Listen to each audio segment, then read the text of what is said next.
Salut à tous, salut Toki. Salut à tous, comment ça va? Ah, c'est moi qui pose la question. T'as Alors, eu? T'aimes bien faire ça. Hein. Et bonne fête à tous. On est encore en période de Noël, là. Même si vous regardez la vidéo dans 6 mois, là on est en décembre, donc bonne fête à tous. Exactement, voilà. T'as été gâté Toki à Noël alors d'ailleurs? Tu m'as même pas dit. J'ai eu un truc studio pour faire des photos. Tu sais le... Ah, comment on appelle ça? Le truc blanc, là. Un studio photo portable, vous savez. Ouais. Voilà, donc comme ça je pourrais faire des belles photos maintenant. Je suis Et content. tu vas l'emmener dès qu'on va faire nos prochains voyages là, tu vas l'emmener avec toi, je suis sûr. Exactement, ouais. Bon, ce soir, émission hyper intéressante. On va, Oui. je pense, révéler un secret que beaucoup de gens essaient de percer depuis des années. Le pourquoi du Yellow Border. Donc Toki, tu nous as préparé cette émission avec pas mal de visuels et le raisonnement est assez imparable et je pense que on va pouvoir tous s'accorder pour valider un petit peu ta théorie. Moi en tout cas je la valide à fond. Donc pour commencer Toki, on va partir sur les cartes donc, de production française.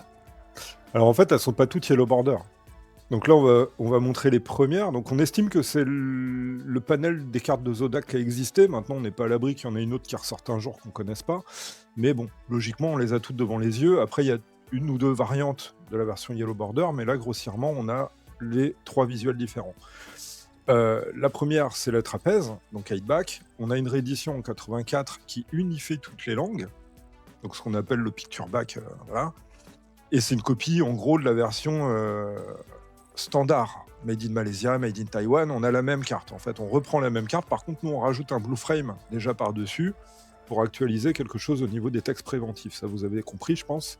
Et ensuite, à un moment donné, vient l'apparition d'un bord jaune autour, donc qu'on appelle Yellow Border. Et c'est ça qu'on va expliquer aujourd'hui. Qu'est-ce que c'est que ce fameux liseré jaune qui apparaît en cours de production et qu'on voit quasiment partout au bout d'un moment, parce que ces cartes-là sont beaucoup plus courantes finalement que celles, de mon point de vue, qui n'ont pas de bord jaune. Et ça débuterait pour nous en 84, les bords jaunes. Ouais, moi je te rejoins, et notamment la version de Zodac qui n'a pas de Yellow Border mais le Blue Frame, elle est hyper chaude à choper. Juste pour info, d'ailleurs, c'est pour ça que la photo, on n'a pas trouvé mieux. Ça devient compliqué sur Google de trouver certains supports si on ne les a pas nous-mêmes, et malheureusement on n'a pas tout. Et donc je crois que tu as des cartes en main, d'ailleurs, si tu veux nous les montrer, qu'on puisse voir un petit peu l'échelle. Alors c'est ce qu'on vient d'expliquer, là on a juste 2 cartes françaises, donc la première édition de... Alors j'ai pas les figurines dedans, c'est des rescapés de l'époque. La version donc sans bord jaune de Dantos, et donc la réédition Yellow Border, où là tout d'un coup on voit apparaître des bords jaunes. Alors l'arrière, je crois qu'on... Donc les cartes sont la même taille, Toki, on est d'accord que c'est la même taille chose. de carte. Tout est pareil, sauf que derrière on peut voir le liseré qui apparaît en plus, donc il y a vraiment ce liseré qui apparaît. Et là d'ailleurs c'est intéressant, je reviendrai après, parce qu'on voit qu'il y a un décalage. Il n'y a pas le liseré des deux côtés de la carte. Et c'est là où c'est pertinent pour le Yellow Border. Après j'ai quoi? J'ai un Mechanic, alors là un peu différent cette fois. Là on a une carte standard européenne. Donc quand je dis standard, c'était distribué plus ou moins partout. Nous, le Made in France n'était pas distribué partout. C'était distribué dans certaines parties d'Europe, voire peut-être ailleurs, mais alors que ça, c'est le truc, normalement, toute l'Europe l'a eu. Et là, on est sur du Made in Malaysia, et là, on est sur le France. Donc, on s'aperçoit que le visuel, en fait, c'est le même. C'est-à-dire que Mattel France travaillait avec la carte européenne. Donc, ils avaient un système de film, de calque, prototype, on va dire, où ils qui se superposaient les uns sur les autres. Voilà. Donc ils jouaient avec ça, du coup on se retrouve avec le même visuel, en fait, c'est la même chose. Sauf que la carte française diffère, par exemple au niveau de la taille. Alors là j'essaye de les ajuster. À l'écran on va peut-être pas voir grand-chose, mais on s'aperçoit qu'il y a 1 ou 2 ou 3 millimètres en moins sur la carte française. Elle est légèrement plus petite en fait. Et si je la mets derrière, là, pareil, on va peut-être pas s'en apercevoir, mais il manque 1 millimètre. En gros, on a réduit d'un chouïa les cartes françaises. Et la composition, encore une fois, elle reste la même. Alors, on va peut-être passer au visuel suivant. Et on va rentrer dans le vif du sujet. Donc ça, c'est un élément qui va permettre aujourd'hui d'expliquer clairement pourquoi. Parce que on avait déjà un élément à l'époque. On était beaucoup sur des forums en fait de discussion et on essayait avec le peu d'éléments qu'on avait à l'époque de comprendre les choses. Et la justification du Yellow Border pour beaucoup, c'était juste un choix esthétique. Pour moi, c'était bizarre parce que je me dis, là, on change un peu la nature de l'objet et on rajoute un bord jaune, mais ça doit aller un peu plus loin normalement. Et on avait un membre à l'époque qu'on cite de temps en temps, alors je ne vais pas citer son nom, son prénom, je citerai juste son pseudo de l'époque, parce qu'on peut retrouver ces forums-là sur Google, hein, en cherchant un peu, c'était Collector, Back in Toys, Collectall, voilà, ceux qu'on connu s'en souviendront. Et il y avait un membre qui s'appelait Turricane, et qui avait travaillé sans le savoir dans une usine, dans une imprimerie, pardon, qui avait travaillé pour Mattel France. Et le jour où ils ont dû débarrasser l'usine, il commence à prendre les cartons, et bam, il ouvre un carton, et là, magie, les cartes maîtres de l'univers à l'intérieur. Vierge, qui n'avait pas été montée avec la bulle, le personnage dedans. Et là, je lui dis, demande s'il te plaît à quelqu'un autour de toi qui aurait travaillé à l'époque à ce moment-là, parce que c'était des années après, hein, quand l'usine elle a fermé, on devait être en 2006-2007. Et je lui dis, demande à un de tes collègues, qui était éventuellement là à l'époque, qu'est-ce que c'est que ces fameux bords jaunes. Et effectivement, il avait un collègue à lui qui était là depuis X temps, et il dit, pourquoi là on voit des bords jaunes. Et l'autre lui dit, ça doit être pour aider à la découpe. Donc déjà là on change un peu d'histoire, c'est-à-dire que c'est plus juste esthétique où on met un bord jaune pour faire joli, c'est qu'apparemment ça toucherait à la découpe de la carte. Ça faciliterait peut-être la découpe. Et là ce que vous voyez à l'écran, donc il y a quelques années sur eBay France, il y a un gars qui met ça en vente. Et là, on bug, qu'est-ce que c'est que ça? Bon, bah visiblement c'est officiel, alors ça l'est, hein, moi je confirme. Et en fait, c'est des cartons qu'il avait récupérés dans une vieille maison. Quelqu'un qui avait entreposé plein de cartons, alors qui avait bossé dans l'imprimerie, j'en sais rien, mais qui avait récupéré finalement des cartons qui n'avaient pas été découpés d'époque. Donc ça, c'est de l'officiel, c'est du Mattel France. Il n'y a pas de triche. Parce que moi, je fais beaucoup de custom, donc les gens vont se dire, ouais, c'est peut-être lui qui a fait un truc. Non, sur ce coup-là, j'y suis pour rien. Donc moi, j'ai eu le réflexe d'en récupérer un, enfin 2 même. Et le gars a sorti 3 exemplaires. Alors c'était les mêmes, les 3 sont identiques. Et là, on a une planche d'époque, pas découpée. Et on a le verso sur l'autre photo à côté, où bah là, il n'y a pas de visuel devant.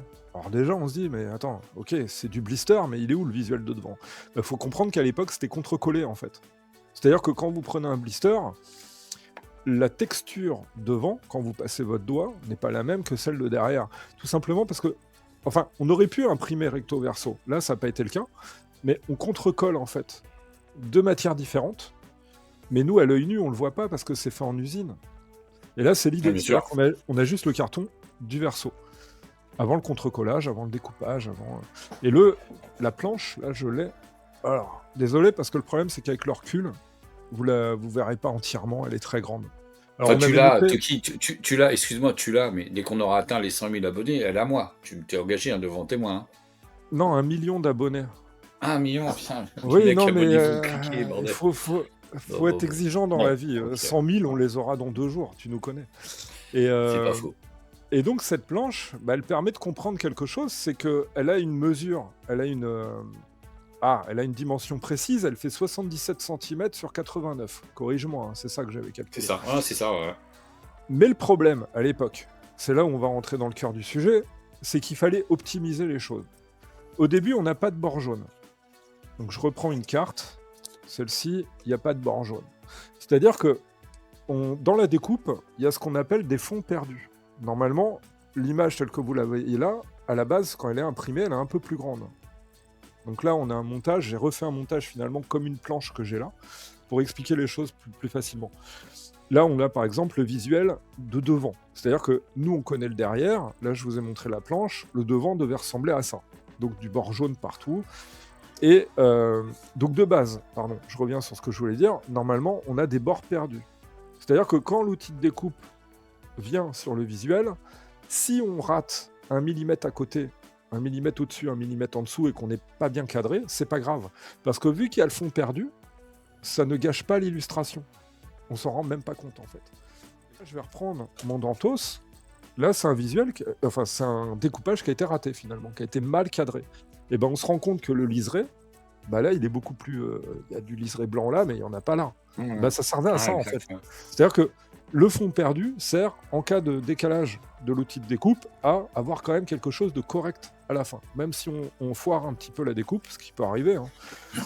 Peut-être moins aujourd'hui parce qu'on est sur des techniques modernes, mais encore une fois, à l'époque, c'était assez précaire par rapport à aujourd'hui. Et donc là, on a des... Je reprends ma planche, enfin vous l'avez à l'écran, une planche similaire.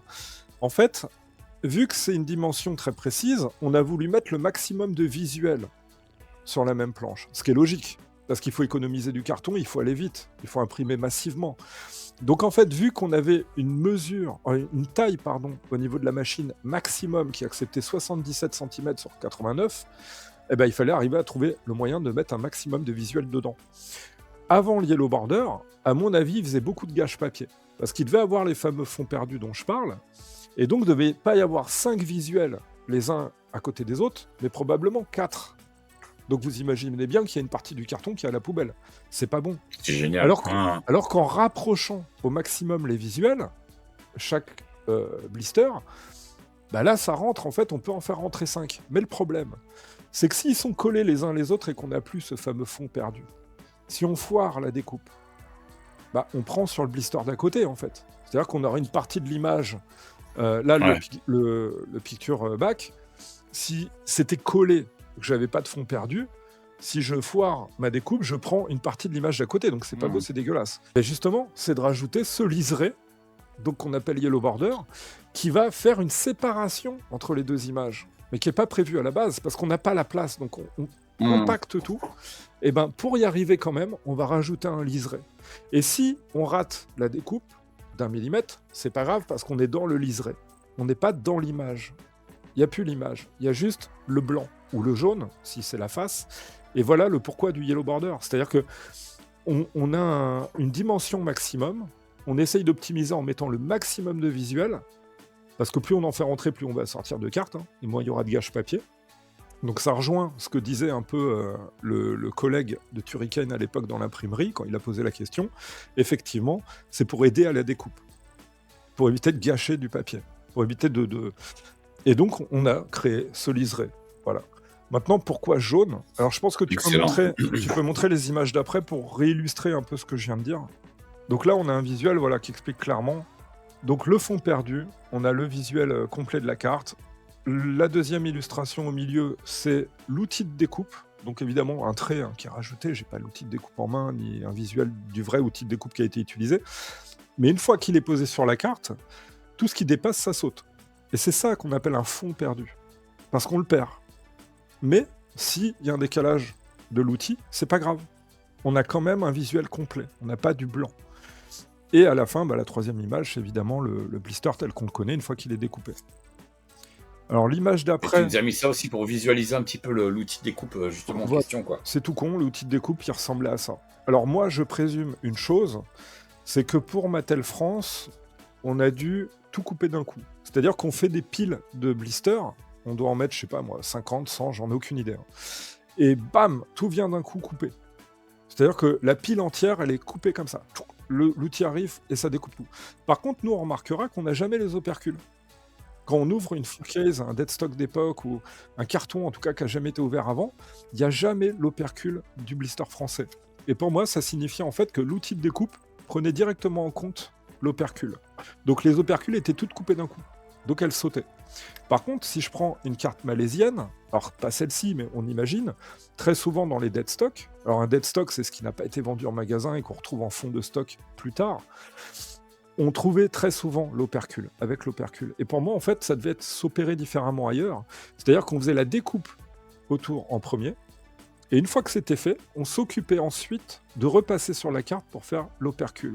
Mais là, elle sautait pas, parce que c'était pas, je pense, les uns au-dessus des autres comme ça. Après, là, c'est qu'une petite théorie. Mais en gros, voilà la différence. Mais ça se tient, non, mais ça se tient tout à fait parce qu'effectivement, ça explique pourquoi on n'a jamais de punch sur les cartes yellow, quoi. Bah, Et OK. de mon point de vue, oui. Mais encore une fois, on optimise parce qu'on fait gagner du temps. Quoi qu'il arrive, l'opercule, elle est censée sauter. Normalement, ça va en magasin, sur les tiges, les racks. Donc normalement, l'opercule, en vérité, on n'en a pas besoin. Donc c'est Oui, vrai que oui, tu la France, aucun intérêt à le conserver, quoi, ouais, parce que eh son oui. utilité, c'est d'être mis en rayon, tout simplement. Donc pour moi, la France, elle a innové dans le sens où on découpe tout d'un coup, on fait pas deux fois la manipulation. Là où d'autres ont vu la chose Mmh. différemment. Et là, on a un autre visuel, donc qui montre simplement deux faces où on voit l'outil de découpe sur le côté. Alors pour moi, l'outil de découpe, ça devait être, je crois qu'il y a 15 visuels en tout. Ça devait être 15 fois la même forme qui venait d'un coup prendre toutes les planches. Enfin oui, les planches superposées les unes aux autres, comme ça, d'un coup. Et donc voilà, encore une fois, si l'outil de découpe, on le place correctement, vous voyez bien que les deux outils de découpe se touchent. Donc il n'y a pas de fond perdu, encore une fois, si on ne met pas ces liserés. Maintenant qu'on met ces liserés, on a le droit à la petite erreur. Et ça fait un truc propre. Tu peux juste nous remontrer ta carte de Dantos, le back de ta carte de Alors, Dantos, y- yellow? et justement, elle est intéressante pour deux choses. Alors, celle-ci, le bac, Alors attends, juste, voilà, parce que juste, ce que je veux juste expliquer, c'est que donc, s'il n'y avait pas cette histoire de fond perdu, potentiellement, cette carte, elle aurait passé à la poubelle. Mais comme tu peux la retourner de l'autre côté, voilà, là, c'est comme comme... tu as préservé quand même la face avant, tu peux vendre cette carte qui, normalement, bah, avec le back qui est là, elle aurait sauté, elle n'aurait pas pu être utilisée. C'est Ouais, génial, c'est c'est l'idée. génial. Après, ça n'empêchait pas, je pense, à Mattel de prendre quand même une carte qui n'était pas forcément bien découpée, hein. Oui, bon, On a on déjà vu connaît des Mattel petites... France, on a fait des choses, bien sûr. Hein. Mais en tout cas, l'idée, Mais dans c'est... l'idée, c'est ça, quoi, l'idée du truc, quoi. Hein. Voilà, c'est ça. Donc en gros, pourquoi Yellow Border? C'est principalement parce que, voilà, on était sur des planches d'une certaine dimension, fallait mettre un maximum de visuel pour optimiser, avoir un minimum de pertes, et là, il fallait compacter et donc créer une séparation entre les visuels pour la découpe. Et après, on a autre chose à vous montrer. Donc tu peux passer à l'image suivante. Donc là, Toki, tu nous as proposé une petite vue d'artiste. Ouais. Bon, là, c'est la carte que tout le monde connaît, qu'on a eue. Hein. D'ailleurs, ça, c'est une carte authentique, justement, de stock dont tu nous parlais tout à l'heure. Qui n'a pas été collée, ouais. Euh, Que j'avais scanné. exactement. Euh, Et excuse-moi, juste pour compléter, non, petite parenthèse, c'est un Blue Frame 5 lignes, hein, on n'en a jamais vu, c'est le seul exemplaire qu'on a. C'est C'est vrai. toujours des 4 lignes qu'on a retrouvées dans les Zodac, ces petites parenthèses. C'est vrai. Alors, oulala, qu'est-ce que c'est que ça, Toki? Mon Dieu. Et ben voilà. Alors après, on peut parler maintenant d'esthétisme, effectivement. Parce que beaucoup partaient sur l'idée que, Mattel, ils ont fait ça parce que c'est plus joli. Ou on le voit mieux en rayon. Donc voilà, il y a une part de vérité, parce qu'il fallait trouver la bonne couleur après, pour que ça fasse bien. C'est-à-dire que là, en fait, on s'amusait à mettre d'autres couleurs que jaune. Vous verrez que il n'y a pas l'impact. Donc c'est-à-dire qu'il y a Mmh. aussi effectivement cette histoire d'esthétisme où à un moment donné on s'est dit on met des liserés, mais de quelle couleur? Et c'est le jaune qui a été sélectionné parce que c'est le jaune, je pense, qui ressort le mieux. Moi j'aurais bien vu blanc aussi éventuellement, blanc et jaune. Mais si on essaye avec autre chose, franchement, je pense qu'on est tous d'accord, ça passe pas. Mmh. Ouais, clair. Hmm.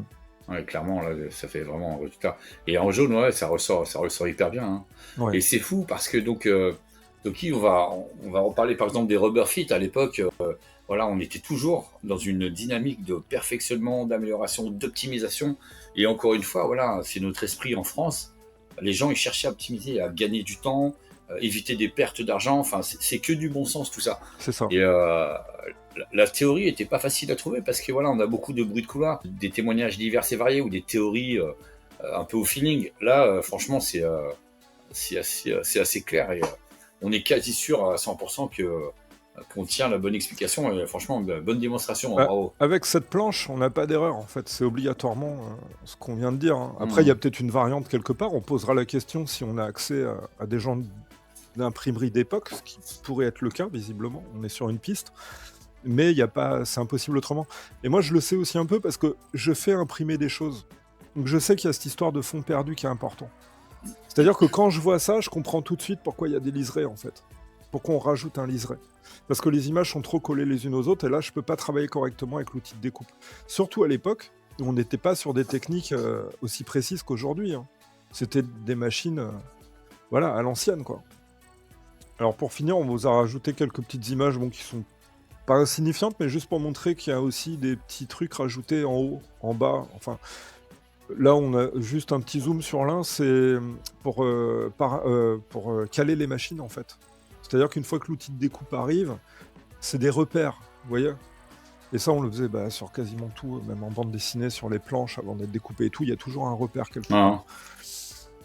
Et on voit, très important aussi, sur votre écran, j'espère que ça apparaît correctement, sinon il faudrait régler le contraste, on voit des légères petites lignes entre les visuels. Donc là, on voit la juxtaposition, en fait. C'est-à-dire que c'est des documents différents qui ont été collés les uns aux autres. Mais c'est-à-dire qu'on devine encore la ligne, les lignes séparatrices. Je sais pas si vous voyez ce que je veux dire. Alors c'est peut-être un repère que la machine arrive à prendre en compte. Moi, à l'œil nu, j'ai du mal à la voir. Mais c'est présent, en tout cas. On voit des légères lignes entre les images. C'est excellent, vraiment. Bon, bah, Toki, encore un épisode, à mon avis, qui fera date, parce que là, finalement, après des années de recherche, de brainstorming, voilà, je pense que la raison du Yellow Border a été éclaircie. Et il faut savoir qu'il y a des gens, Daniel Vienne nous disait qu'il avait été contacté par un Américain une fois uniquement pour comprendre pourquoi il y avait des bords jaunes. Ouais. Donc c'est quelque chose qui doit quand même faire, tourner un peu beaucoup de cerveau quoi, sur ce sujet. Mais tu sais que moi j'ai connu des collectionneurs qui aimaient les Yellow Border, qui collectionnaient du Yellow Border, mais quand on commençait à parler des figurines à l'intérieur, des variations, ils savaient pas en fait. C'est-à-dire que quand eux ils recevaient leur bord jaune. Mais le contenu et les détails de la carte, ils les regardaient pas. C'est-à-dire que cette histoire de bord jaune, elle a hanté en fait les esprits. Et c'est vrai que quand on pense Maître de l'Univers Made in France, en général, tout de suite Yellow Border. C'est incroyable comment c'est une variante majeure connue dans le monde entier, hein, effectivement. C'est pertinent. C'est vrai que quand tu vois les cartes, c'est beau, c'est propre. Ça claque, quoi. Tu mets ça en rayon ou dans une collection. Il n'y a que ça derrière moi, voilà. Donc forcément, je peux que être d'accord avec toi. Bon, bah, Toki, je te remercie pour cette brillante démonstration. C'était vraiment excellent. On voulait vous remercier aussi. On a notre dernière vidéo avec Michel Bureau qui a très bien fonctionné pour nous. Alors, à notre petit niveau, hein, toujours, on se prend pas pour je ne sais qui. Mais on est vraiment content parce que c'est important pour les gens comme lui, voilà, qui voient que leur voix porte, leur témoignage a de la valeur. Et voilà, ça incite aussi, je pense, les suivants qu'on a sur notre liste, parce qu'on a une petite liste qui commence à être un peu fournie, à venir vers nous, quoi. Ça, et également, continuez à vous abonner. On a un petit sursaut. Si tout va bien, Toki, quand cet épisode sort, t'es passé chez notre ami Wawa, t'as fait ton émission. Tu veux en dire quelques mots, peut-être ? Je laisse les gens découvrir. On parle Maître de l'Univers, forcément. Donc, on espère que ça vous plaira. Et puis voilà. Oui. Donc, normalement, le 20... Bon, on mettra le lien dans la description. On mettra le lien. Très bien. Bon, les gars, abonnez-vous, mettez votre petit pouce. Les gars, messieurs, dames. Et Toki, je te dis à plus. À plus. Merci à tous.